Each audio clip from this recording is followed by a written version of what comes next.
Background layers enable you to display a custom base map for your map visualization.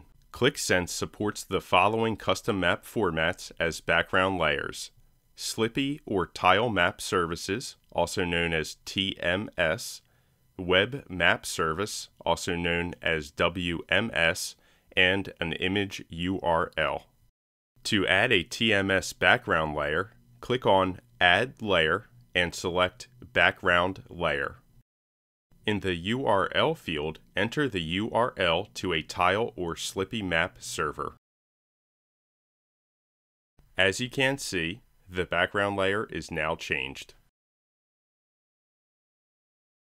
Let's add a WMS background layer to the other map chart.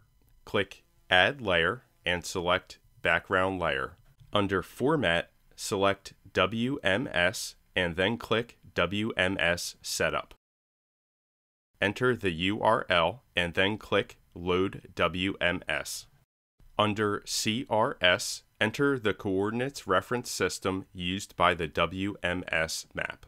Under Image Format, select the format from the options in the drop-down menu. Under Layers, select the map layers that your WMS server supports.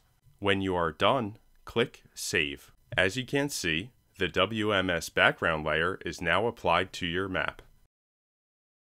And that concludes this video. Thanks for watching.